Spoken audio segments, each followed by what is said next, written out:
Hey all, it is I, Anthony the Canadian Guy, and welcome to Wrestlesode, the solution to your wrestling information problems. Wrestlesode is a member of the Win Column Sports Network, so remember to check us out at wincolumnsports.ca to be kept up to date on everything happening here in Alberta in the world of wrestling.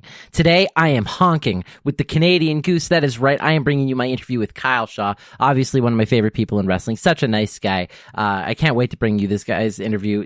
It's just like me just chatting with a friend. Obviously, well, I was chatting with a friend, that's how it actually is. But anyways, let's bring you that interview, but before we get into that here today, obviously COVID-19 still running rampant around the world, so everybody I hope is still practicing social distancing and using this time to try new things. I tried making bread. It didn't turn out very well on a couple of different occasions, but hey, I've tried and I'm still continuing to try, so I hope you're trying some new things. So let's get straight into this interview here with the Canadian Goose, but before we do, let's hear from our sponsors over at the Win Column Sports Network and then our interview with the Canadian Goose.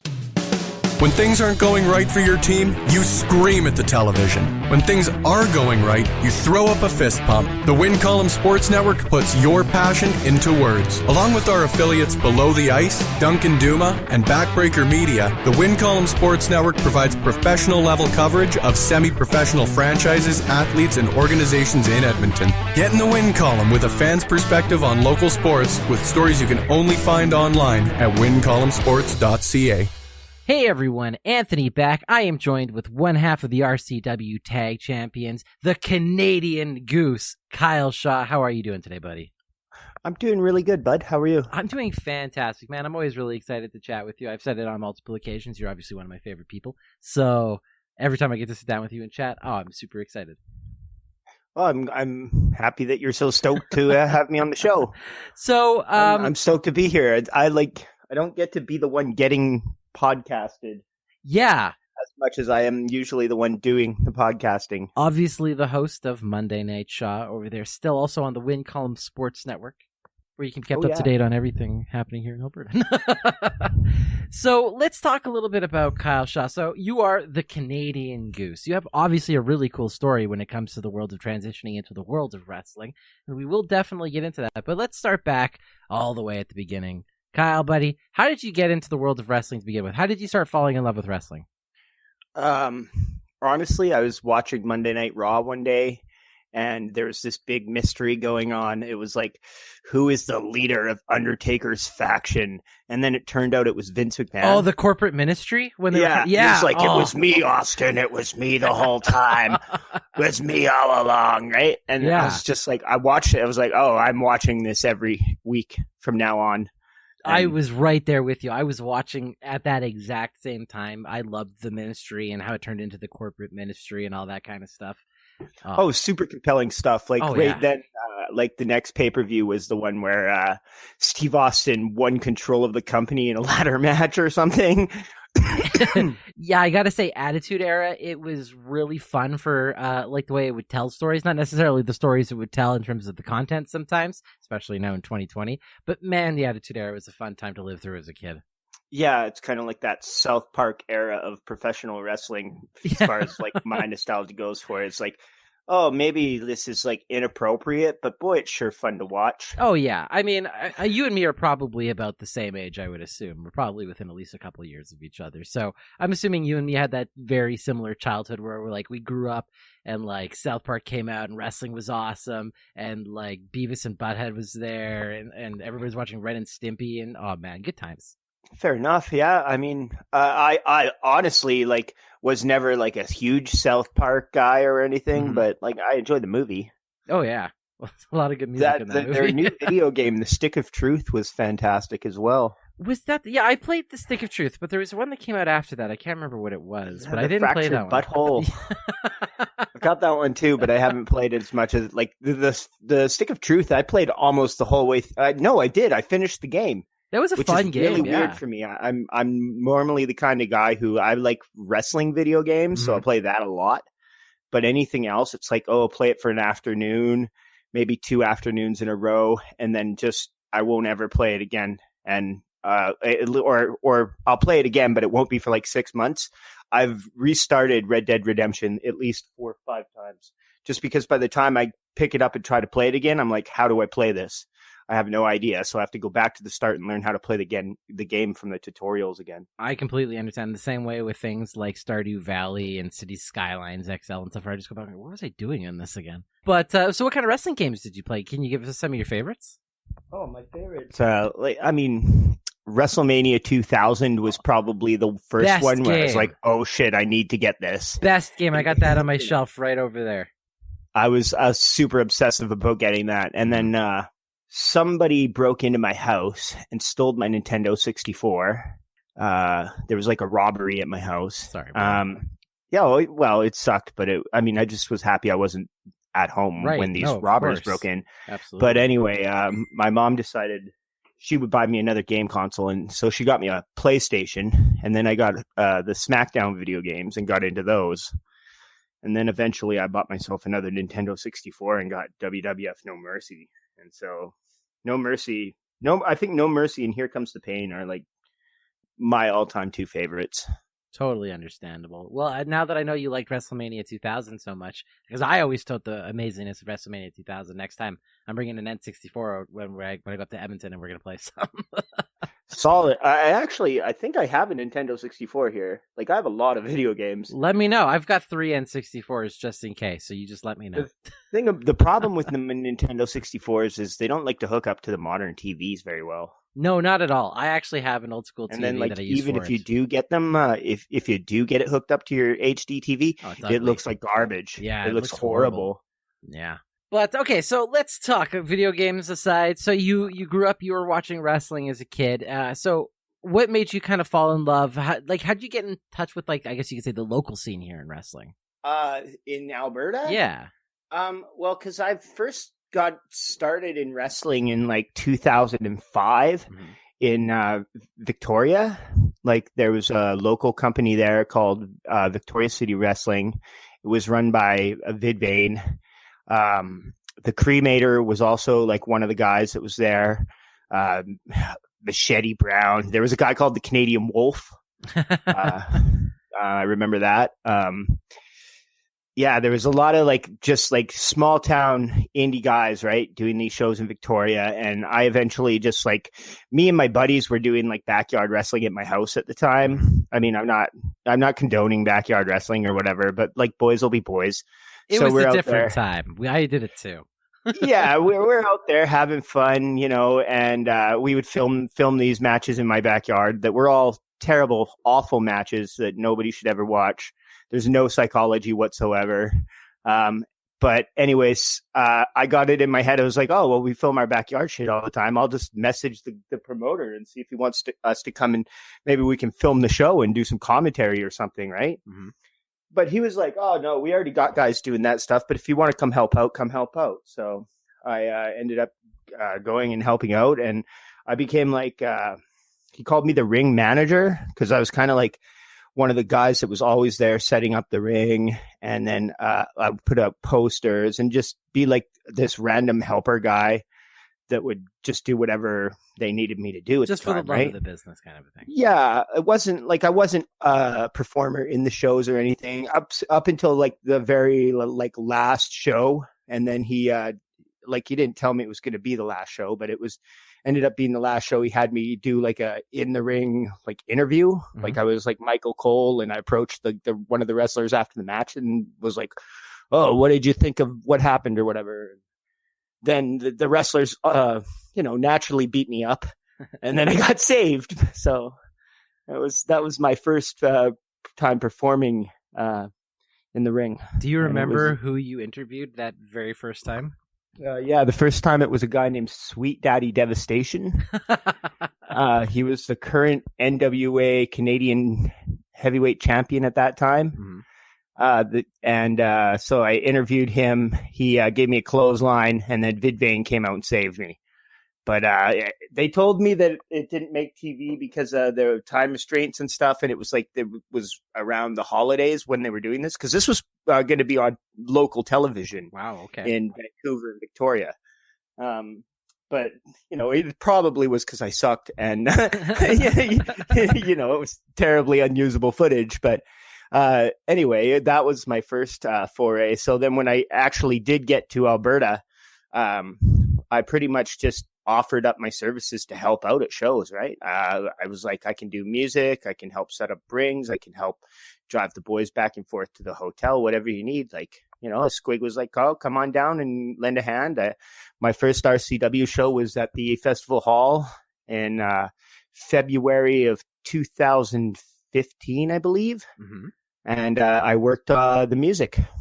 And that was the night that Jesse Neal dove off the balcony at Festival Hall onto like 8 wrestlers. One of them was an Italian ripoff of the Big Boss Man. It was fantastic stuff. La Basso Mano. No, I'm not even shitting you, man. That's exactly what his gimmick was. He was an Italian guy who kind of looked like a Big Boss Man. Yeah. That's awesome. And he straight up wore Big Boss Man gear. Like old school police Big Boss Man, not prison guard attitude era Big Boss Man. That's awesome. Oh, it was so good. So I want to pull us back about 2 minutes from what you said because I have a follow-up question. So when are we going to see the tag team match of Sweet Daddy Devastation and Sweet Daddy Soul versus the Canadian Goose and the Canadian Wolf? Well, I'm not sure if Sweet Daddy Devastation or the Canadian Wolf are still active now. It wouldn't surprise me. They weren't old dudes at the time or anything. But anytime, I'd be happy to do that. We're gonna arrange that match. The Canadians versus the Sweet Daddies. It's gonna be a little bit of strange bedfellows there. Sweet Daddy Soul and Sweet Daddy Devastation. Nothing at all alike. Oh, I couldn't imagine probably what Sweet Daddy Devastation would be like compared to Sweet Daddy Soul. But I mean, they got to be called the Sweet Daddies, though, right? Oh, of course. Of course they got to be the Sweet Daddies. All right, so you started working in RCW. We come back, you worked with Steven Styles Squig, and, you helped out a little bit. How did that transition into eventually kind of working as a ring announcer? That happened just because, like I say, I would just help out all the time at Red Deer shows. Eventually, Squig was like, "Oh, well, do you want to come and help in Edmonton and stuff?"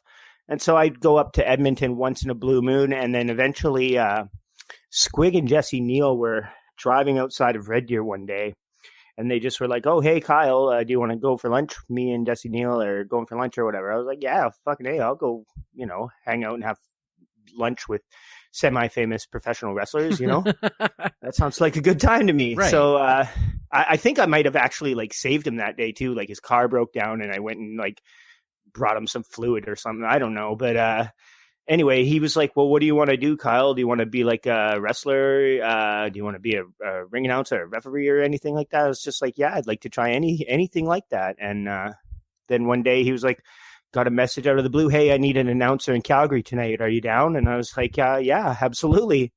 So I went to Calgary. I ring announced on my first show. I remember Blaze and Dick was the tag team champs at the time. Right. And they were also the tag team champs in like 16 other promotions across Canada. Right. Had me list every promotion that they were tag team champions for on my first night. They gave me like a 2-paragraph speech to recite in the ring. I think they were just like messing with me, just trying to see if I could do it. Just break you kind of a thing. Yeah, like, oh, welcome to the business. But I mean, it was great that they challenged me like that on the first night. I mean, by the end of the night, Scott Lee Crew had decided I sucked, and he took over by the end of the night. But I got another chance, and then I got another chance, and then the fourth or fifth time, people were actually starting to go, "Oh, maybe he's not bad at this." And then eventually people were like, "Oh, Kyle's like one of the best ring announcers in the province." Yeah, 100%. I mean, like when I think back to RCW, I consider you still the voice of RCW. So for me, it was kind of weird because like your transition from ring announcer to wrestler happened while I was having a baby. So like when I came back, I was like, "Congratulations. Who's the goose?" Like, what? Yeah, Backbreaker Media apparently is airing my first match ever today. I don't know how to feel about that. I mean, like I'm very happy that they're advertising the show as, "Oh, remember this show from Lakeland Pro Wrestling? It's known to be the show where the Canadian Goose debuted." And I'm like, "Oh, that's cool that they advertise the show that way, but it's a fucking terrible match." Well, tell us about the match. What happened in the match? I just wasn't like, I was definitely not ready for prime time at that point. I had like about a month of wrestling training in at that point. So I was like super not ready. But it was one of those situations where they were just like, oh, well, it's going to be off in this, small town where if you mess up, it's not really going to be a big deal. You know what I mean? Right. And it was also like one of the guys, it was me versus Steven Styles versus Eddie Rude. And it was supposed to just be Steven versus Eddie. But Steven told me that he wasn't feeling very good and that it would be beneficial to him if somebody else came in to like take the majority of the bumps and stuff. Right. Yeah. So that ended up being my role in the match. And I was super nervous about it too, because about 4 days before that, I was in training and I separated my shoulder. Ooh. When I botched taking a back body drop. Mm-hmm. And like, it was really bad. Like, it was just in severe pain for a long time. And I mean, I was dead set on wrestling. And I was like, I'm not going to let this, injury hold me back. So I like put a piece of tape around my one arm there and was like, yeah, this arm is the one that's kind of buggered up. Please don't hurt my arm, Right. And I went to the ring, and then like a month later, I just got so sick and tired of it being sore all the time and just trying to tough guy it that I went to the doctors, and they were like, oh yeah, you have a separated shoulder and you need physical therapy. And it's like, oh Jesus, like you really did a number on yourself, Kyle. I was really like thinking, oh my God, like, my career could be over for a couple of months or whatever. But anyway, I just kind of just pushed through it and did what I could, How you feeling these days? My shoulder's all right. My knees are a little bit iffy because also in that one match, if you do end up watching it on Backbreaker Media, you'll notice there's one spot where I go for a double axe handle off the middle rope. And then when I landed, I kind of landed like awkwardly on my one knee, like it was like straight legged or whatever. Right. And so like I immediately like tweaked out my knee and like blew my knee out, and my knee has never been the same since. And then a couple months later, because again, I was like, well, I'm not going to let this injury stop me from wrestling, so I'm just going to keep going. I ended up, because I was compensating so much with the other knee, that one ended up getting hurt.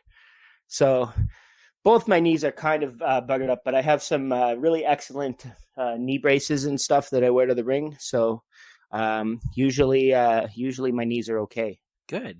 Awesome. So I just got to know, how did you become the Canadian Goose? How did that all start? Okay, that's a good story, because, I mean, I've told that one before. I was training with Andrew Hawks, right? We were training in, he had a ring he had bought. It was set up in his backyard. And so I go there every day and just train with him. And he was like, well, what do you want to do, like, out of wrestling? Like, I was just kind of like, well, I'm already established as the ring announcer. Maybe one of the guys starts bullying me and, eventually like I bow up to him and we fight. And he was like, Kyle, you're the ring announcer. Who the fuck is going to care about the ring announcer wresling? I'm sorry. I'm not sure if I'm allowed to swear on your podcast. No, it's fine. Go for it. I do on mine all the time. That's fine. So I was like, yeah, you're totally right. So then Andrew Hawks literally says to me, you know what, Kyle, you should do like a masked comedy gimmick like Dead Zone. Which I think is really appropriate since, now me and Dead Zone are kind of paired together. Yeah, you guys are kind of like a tag champions right now. Yeah, kind of the champs. But at that time, he was just like, you should come up with like a fun masked character. So I go home and I'm sitting there and I pop on YouTube or whatever, and highlights from a match with Moose from TNA Impact comes on. And it was just his entrance or something. And he's like pumping his arm up and down going, Moose. Right. Moose, doing the moose. Moose. And the whole crowd is doing it with him. Like it was super fucking over. Right. And so I was like, oh, what rhymes with moose? Goose. And yeah, Goose came to me. And then I was like, Goose. Oh, I'll be Ducky, the Canadian Goose. And that way people can chant quack, quack, quack at me. And so I went back to Hawks and I told him, oh, what if I'm Ducky, the Canadian Goose? And he's like, the Canadian Goose? That is terrible. That's awful, Kyle. But I just like started doing it anyway and dropped the Ducky part. Like That was where the Ducky thing ended, which I'm kind of glad for. Yeah, I was going to be like, I'm glad you're not you're not Ducky, man. Yeah. But anyway, so yeah, then I went off to Bodyville and I had my first match there, and I eventually was still ring announcing when I had my first match. Mm-hmm. Like, I didn't actually start wrestling full time until like last September. Before that, I was still doing ring announcing in Calgary and Edmonton, other than like a very short period of time where I was kind of on the outs with the company for a little while. But other than that, I was doing the ring announcing in Calgary and Edmonton and wrestling on the smaller out of town shows like your Gibbons, Vegrvilles, Bicycers, Bruderheim, Carstairs, Onway. I've wrestled in all these places, right? Right. Lethbridge. I did Lethbridge. Lethbridge was kind of like the biggest one that I did. First PPW, off, like my first big show was probably the PPW Power Rumble. Yeah, last year, 2019. Yeah. So tell us about your experience going down there to Lethbridge, because I got to go to the Power Rumble this year. That was right after I moved in with Squig. Oh, okay. Because I was living in Red Deer and then I moved in with Squig. Mm-hmm. And he got the booking down there, and he had Sydney Steele coming on our shows. And Sydney's the promoter of PPW. Mm-hmm.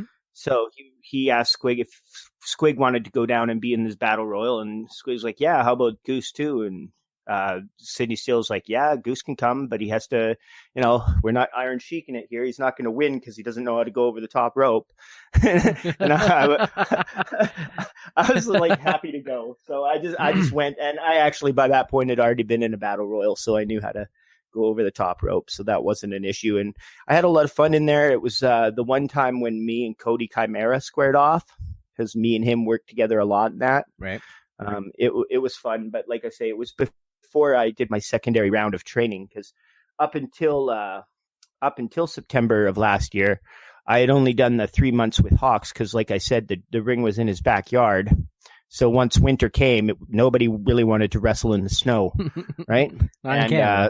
And then Hawks ended up moving back to Newfoundland. So at that point, it was like, well, I know enough that I can be on a show in like a filler,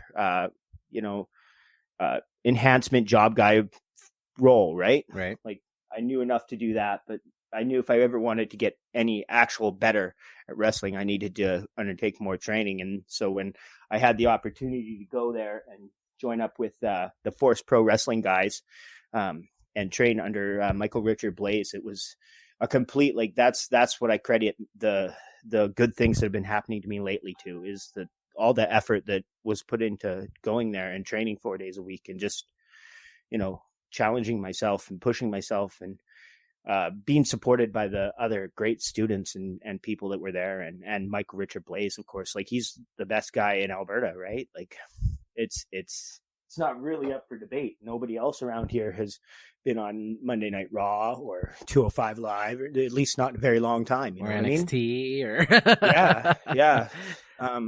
So like, and then like I was half worried that they were gonna like just tell me to hit the bricks after the first day or whatever, but because like immediately, like the first thing I said when I showed up to Force, I was like, oh, they were like, yeah, we're just here to help you sharpen your skills and get better. I was like, oh, that's good, because I really, really, really suck.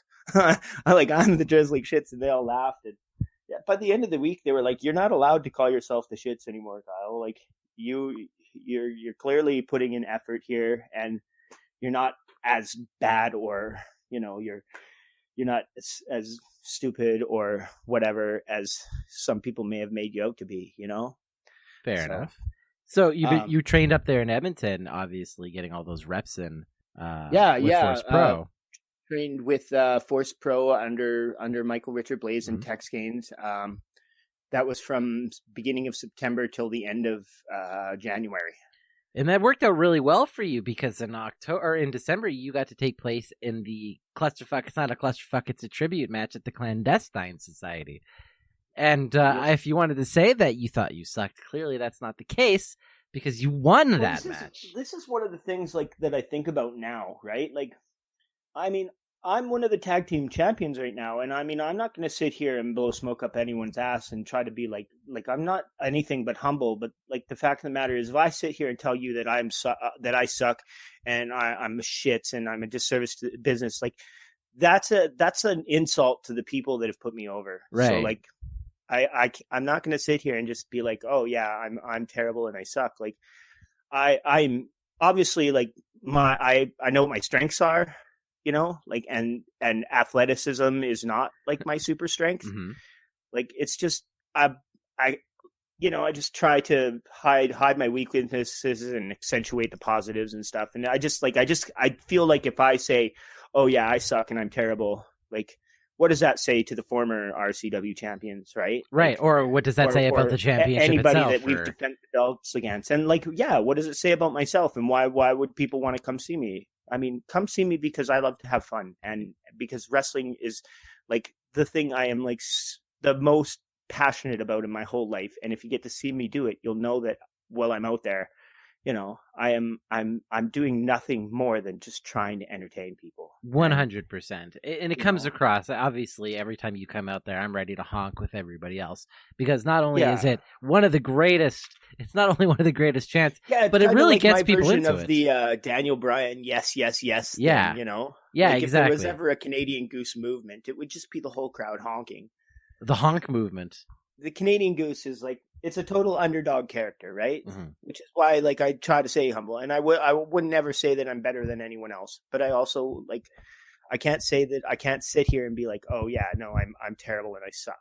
No, of course not. I have limitations and whatnot, but like, Top Talent Wrestling Academy is opening soon, and I'm already signed up because I want my training to continue, and I want to continue getting better. That's a great question. I was going to ask about your continued education. So you signed up with the new Top Talent Wrestling Academy? Oh, of course, my horse. I actually was the first guy to take a bump in the ring after it was set up. Well, you helped set it up too, didn't you? Yeah, it was me and a couple other guys went and helped Metal set it up the other day, and then after it was set up, like, he's like, "Oh, get in there and take a bump, Kyle. It's bump ready." So I went in, and yeah, I was the first guy to take a bump in it. But I mean, not that that's important. I'm not trying to be braggadocious or anything. I'm just saying, like, that's a cool little thing. I got to do a couple of firsts this year.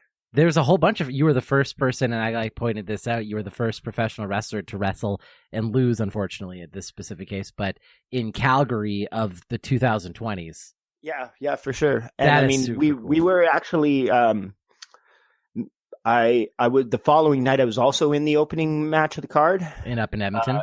Yeah, in Edmonton, but I think Monster Pro had a show that same night, and I believe their show started like a few minutes before ours did. So I don't think I get the honor of being the first match in Calgary and Edmonton, but I could be wrong. I think you get the honor of being the first professional match in Alberta, though.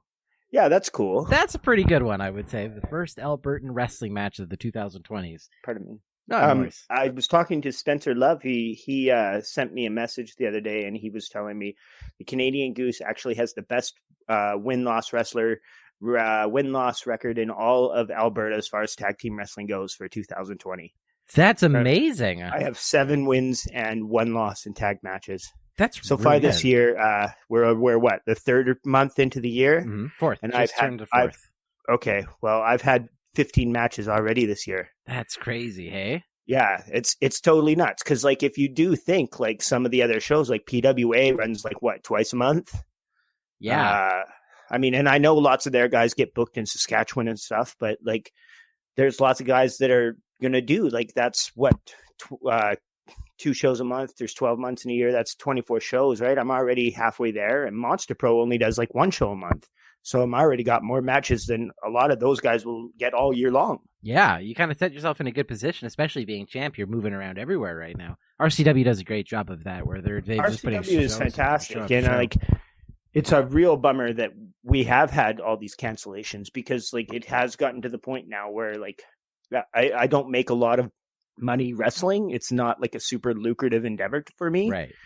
But if I do 4 or 5 shows in a month, that does supply me with a little bit of money to get through till the end of the week and stuff, right? So that's kind of how I am. How you think about it, kind of thing. Well, that's kind of how I'm going about surviving. And right. So when my shows got all canceled, it really sucks. Well, I was gonna, you know what? I wanted to start with this, but we're such good friends. I kind of forgot to start with this. But it was, how is the COVID-19 situation treating you and affecting you? Like, how are you holding up? Okay. I'm fine. Yeah, I mean, I don't believe I'm sick or anything. I haven't had any like symptoms. I mean, I get a little bit short of breath sometimes, but I think that's because I smoke too much pot. Me too. But other than that, I've been fine. My mom, she actually did self-isolate for 2 weeks, and her isolation period just ended. Okay. But I think she was totally fine too. I think hers was like a false flag. Like they didn't, she phoned one day because she was under the weather and said, "Hey, can I get tested?" And they were like, "No, we can't spare the tests, but if you don't feel good, stay home for 2 weeks." And so she phoned her work and told them that's what they said. And they said, "Okay, stay home for 2 weeks." So she actually just went back to work on Monday. Wow. But it's wildly altering the entire shape of the world. Like the other day I went to Superstore and they tried to make me stand outside in line. Because they were only allowing a certain number of people into the store, which I commend. Yep. But at the same time, I'm not sure if making people stand outside in the cold is a good way to keep people from getting sick.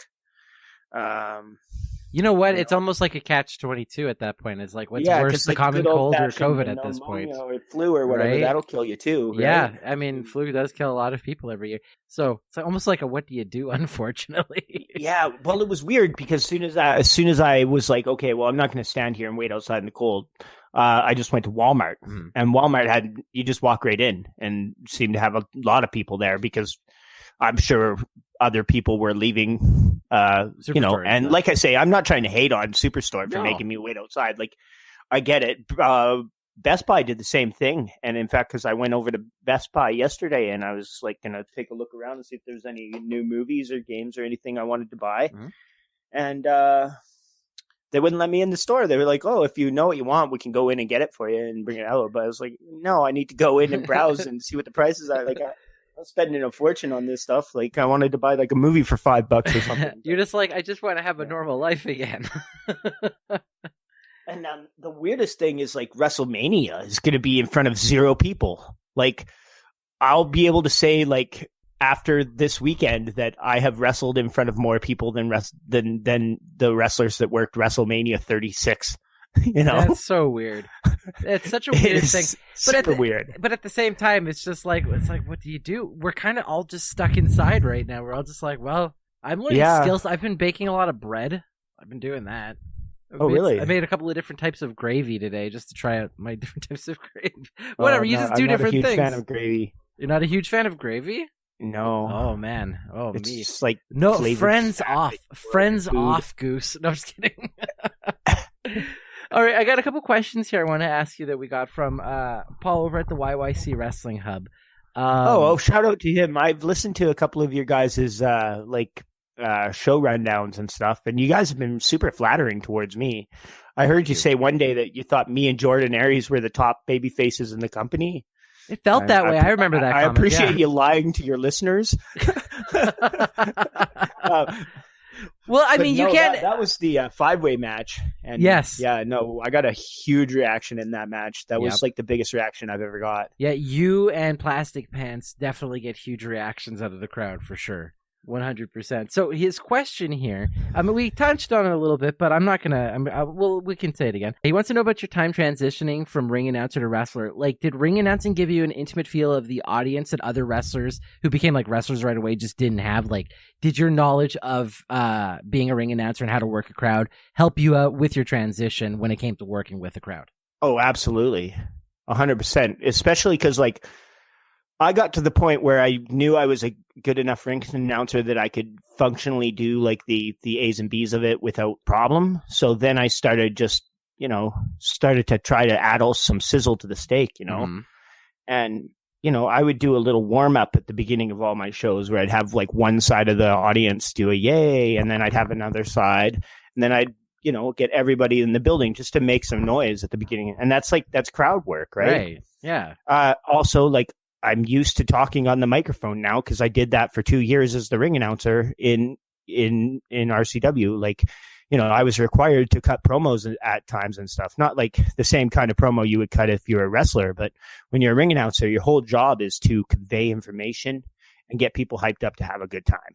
Like, that's the entire job of a 100%. Yeah. You just it's the guy who's like, come on, everybody, let's get further into this kind of a thing. Absolutely. And I mean, another major help and a major thing I think that played into my, winning over the rest of the locker room and stuff was my involvement in the Archer Report. Yeah. When Thaddeus was doing his show, Right. He does it with PWA now. Yeah, as opposed to RCW. But it used to be with RCW, and RCW travels a lot. And Thaddeus was unable to make the Calgary shows, but I went to every show. So Thaddeus knew this, and he just asked me one day, he was like, "Oh, can you do me an episode of the Archer Report when you're in Calgary?" So I wrote like a whole script for it and everything. Like my first one, it was meticulously written out.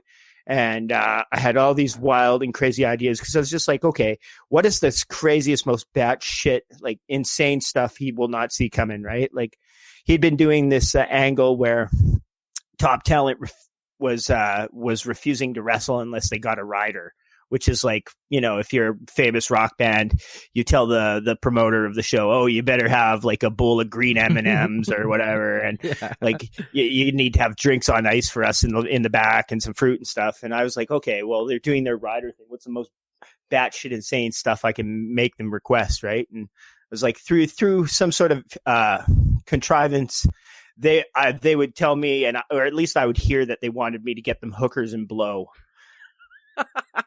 And so that's the original first Archer Report that I ever did, and the hookers didn't make it into the script or into the actual show because Thaddeus was like, where are we going to find hookers? So that didn't make it in, but I did actually there was a scene where like I pulled out like a bag of cocaine and handed it off to one of the guys, right? And Thaddeus got in a lot of trouble for this. Like after it aired, Squig was like, "Why the fuck did you put that in there?" And blah blah blah blah. And I just moved in with Squig, and so he's telling me this. He's like, "Well, Thaddeus did this and blah blah blah." I was like, "Yeah, that was my idea."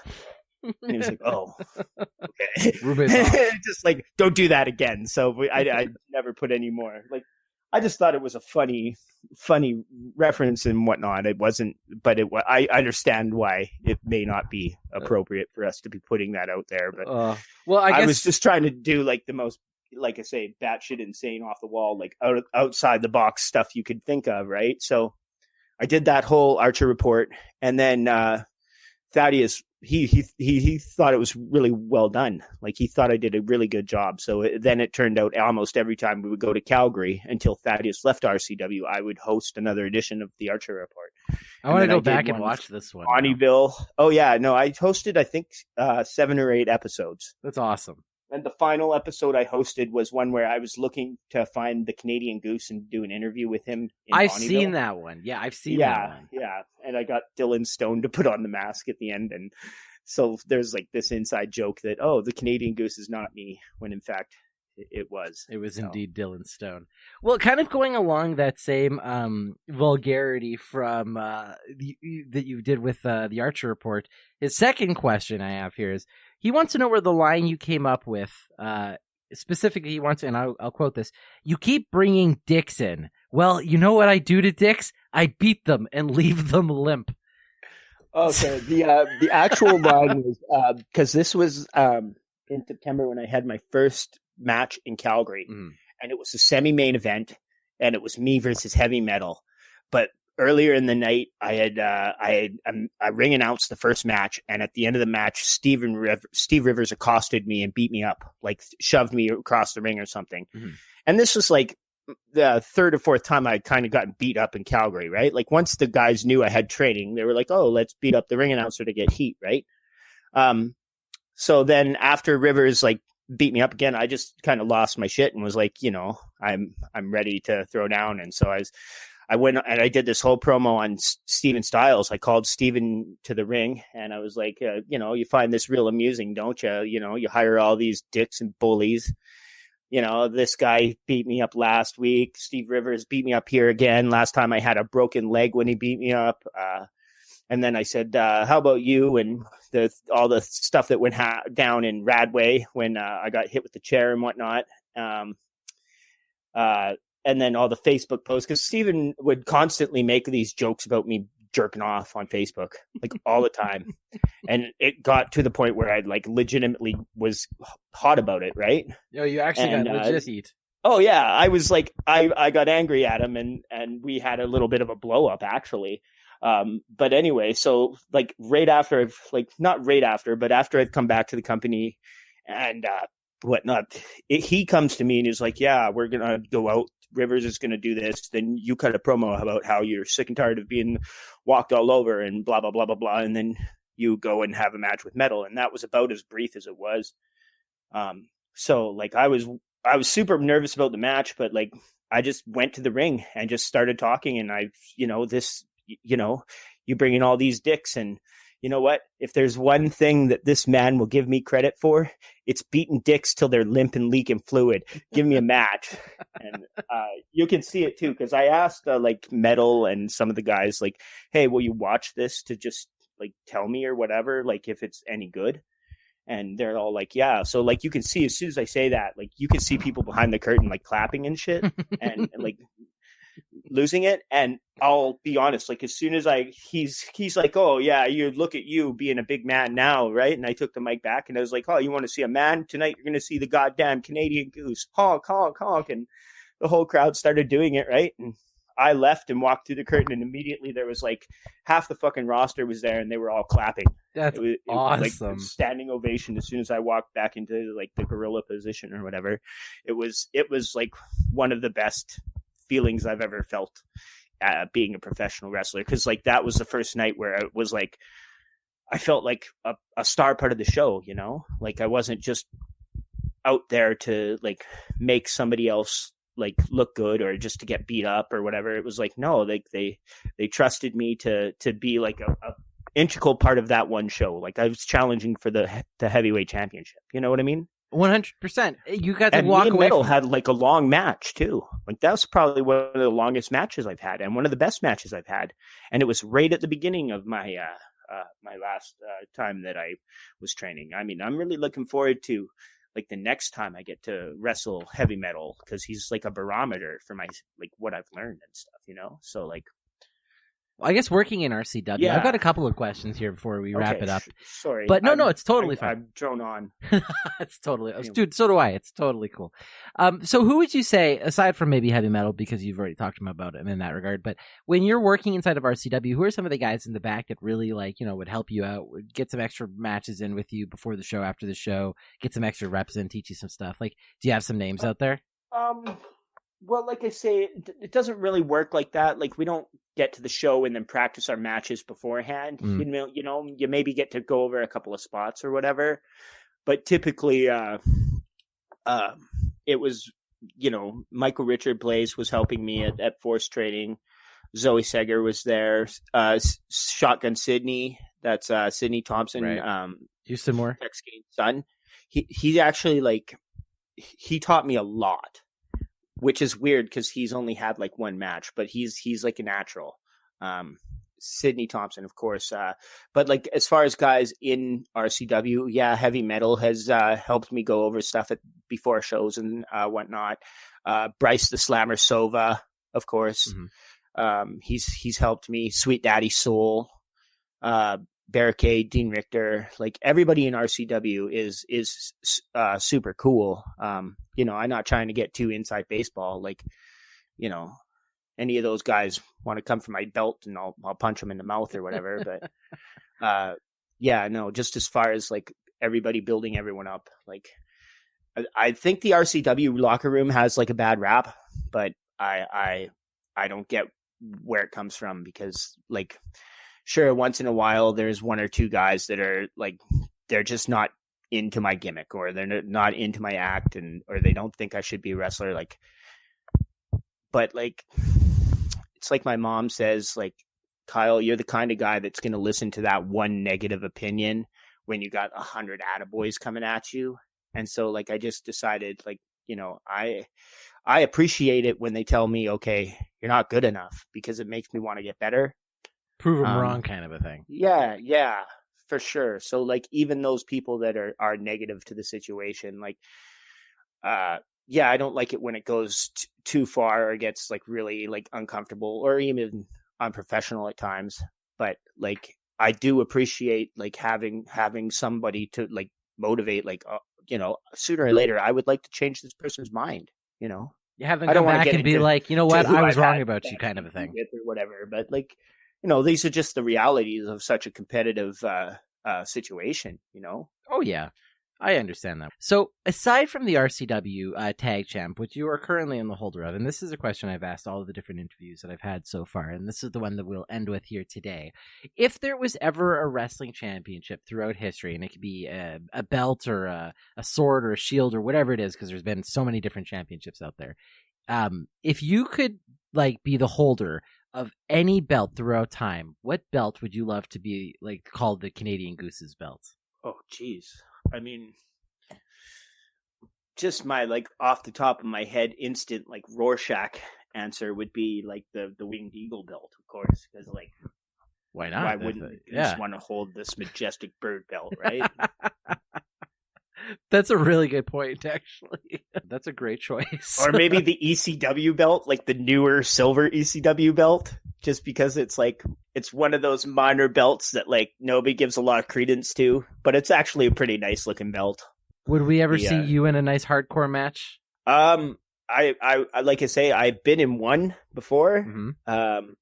I got smacked in with a chair a couple of times, and it wasn't a lot of fun. But yeah, no, like I'm the kind of guy where I'll show up and I'll do whatever they want me to do. I'm sure at some point probably Vince Austin and myself will end up having a hardcore match or whatnot. Like he's tried for the tag belts there a couple of times against me with Dante, him but and Dante. now he's teaming up with Slammer now. Yeah.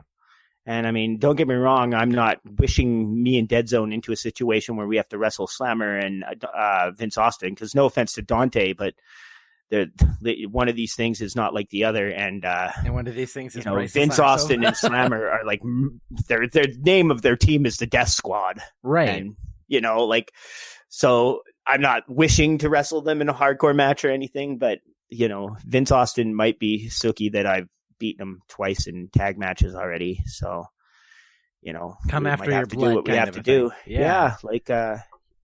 That's part of it too, is like, I'm the Canadian Goose, right? And I'm teaming up with Dead Zone, and like, I don't know, you mess with any animal, like Goose is not the most fierce animal in the world, but like they'll stand up to elephants, cows, dogs, people. Like they're in over their head every single time, but they're still ready to fight, 100%. I mean, I've had my own experiences with some angry gooses, and I know I don't want to repeat those. So. Oh yeah, no, like I was in Calgary and I saw a couple there on the side of the road, so I decided to film this little promo, and I was filming the promo, and as soon as I turned off the camera, I had gotten a little too close, and they started hissing and flapping their wings and stuff. And I was like, okay. They were just welcoming you back home, man. They were like, bro. Oh yeah. All right. Well, thank you so much for joining me here today, buddy. But before we let you go, plug your stuff. Where can people hear you? Where can they find you? Where's your Twitter? What's your podcast? Let's hear it all. Well, the best way to get my attention is on Facebook. I'm just Kyle Shaw on Facebook. I do have a page there called the Canadian Goose. Please go ahead and like my page, but realize that I do most of my interactions through just my normal everyday personal page. Also Instagram, I am the.canadian.goose. Also Twitter, I believe, is Monday Night Shaw. And when you get to my thing, it says I'm the Canadian Goose on there as well. But like I say, most of my what I do is through Facebook. I also sell artwork. If you'd like me to draw a picture of your pets for you, dogs, cats, maybe you're like Joe Exotic and you have a live tiger in your backyard, I will happily draw a picture of your tiger for sure. Yeah, so like I say, Kyle Shaw on Facebook, the Canadian Goose on Facebook, the.canadian.goose on Instagram, and Monday Night Shaw on Twitter. That's awesome. And also, you've got your Monday Night Shaw podcast. Yep. It's actually, I thought about this the other day. Other than the podcast that Bruce Hart and Bob Johnson do, I'm pretty sure Monday Night Shaw is like the longest rating Alberta wrestling podcast going right now, because the Backbreaker Media, when it's when I first started doing it, the other podcasts was like Kayla J's podcast, Mike the Ref did Quick Calls, Tag Struggle had a podcast on there, and Spencer Love hadn't started up yet, so. Of those ones I just mentioned, Monday Night Shaw is the only one still standing. So yeah, that's I haven't cool, even made my first year yet, which is crazy. I said my first year is next month at this point, so I'm like, whoa. How many episodes do you have? 70. Holy you will shit. be my 75th, I believe, is what it is. Wow. Yeah, no, you've got way more episodes than I do. I do it like once every 2 weeks, though. So yeah, I had 4 in the last week. I had a lot of interviews. I was catching up on my week off. So well, like part of me is I just like I am kind of stubborn about wanting to do them in person. Mm-hmm. With COVID-19 going around now, I may have to alter my preferences or whatever, but for the most part I like to do them in person, so it can be a little hard to line up times to get somebody to agree to come and meet you somewhere, or it can be it can be a bit of an issue. I would also prefer to do the in-person ones, but like you said, COVID-19 has me. But the good news is I'm good trapped here in my basement at the same time. I've got a lot of practice trapped here, so I'm good with that. Okie dokie. All right, buddy. Well, yeah. You stay safe. I hope your wife and child are safe. And I'm really sorry to hear about the situation with your dad. Oh, thank you. That's a super bummer. Yeah, it was a bad week, but he was happy that I was doing this, so I got to make sure I keep doing this. Yeah, man, 100%. My dad actually came to that show. The one where I interviewed Sweet Daddy Devastation. Oh, really? Oh, that would have been really nice. That was the only time my dad saw me perform. So, well, thank you so much, buddy. I appreciate you joining me here today, and we will chat with you again really soon. Yeah. A big thank you once again today for Kyle Shaw for joining me here today to talk the Canadian Goose and obviously his career up to this point. It's such a great time chatting with Kyle. He's such a nice guy. Obviously, you guys all heard it, so you know exactly what I'm talking about. Don't forget to check out his podcast, by the way, the Monday Night Shaw podcast, which is available on the Win Column Sports Network, which you can find over at wincolumnsports.ca. And just go over there and check out his stuff. It's really fun stuff. I really like Kyle and I love his interviews. So love that guy. Anyways, if you liked what you heard here today, remember to hit that like button and subscribe on whatever podcast app you're listening to this on. It also helps out the show immensely if you left us a 5-star rating and review, if that is what you want to do. Hope everybody has themselves a fantastic day and continues to, practice social distancing and stay safe out there. Have yourself a great day, guys, and I'll talk to you soon.